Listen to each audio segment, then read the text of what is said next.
Yemen's feuding parties have agreed on a People's Transitional Council to help govern the country and guide it out of a political crisis, UN mediator Jamal Benomar has announced. The decision on Friday came after the takeover of power by the Houthi movement, a Shia Muslim group, which led to the resignation of the president last month and the paralysis of many of Yemen's state institutions. This progress is not a final agreement, but an important breakthrough that paves the way towards a comprehensive agreement, Benomar said in a statement. As part of the new formula, Yemen's old 301-member House of Representatives, made up overwhelmingly of MPs from the former ruling party thought to be sympathetic to the Houthis, will stay in place. Instead of the traditional upper house, a new transitional council will consist of traditionally unrepresented sectors among Yemen's formerly independent south, women and young people. Together the two bodies will make legislation guiding Yemen's transition. Arrangements for the vacated presidency and ministries along with security required further dialogue, Benomar added.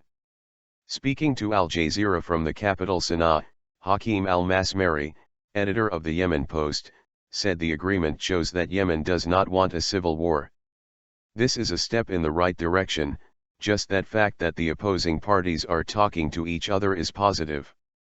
The deal has only been announced by the UN envoy, which is very awkward.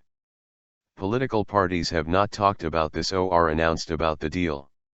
Initial deal. The Transitional National Council will be in charge to lead the country for the next 2 years.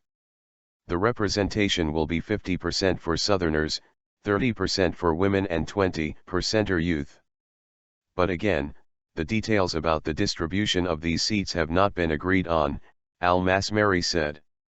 It's an initial deal and very far from a final deal. There was no immediate comment by the Houthis or the two main Sunni Islamist and socialist opposition parties.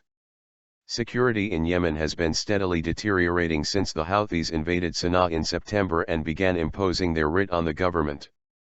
Al Jazeera's Mohammed Val, reporting from the city of Taiz, said the atmosphere in the country remained tense. We drove here from Aden yesterday. There are hundreds of checkpoints on the road, mainly by Southern Popular Committees making themselves ready for a possible invasion by the Houthis.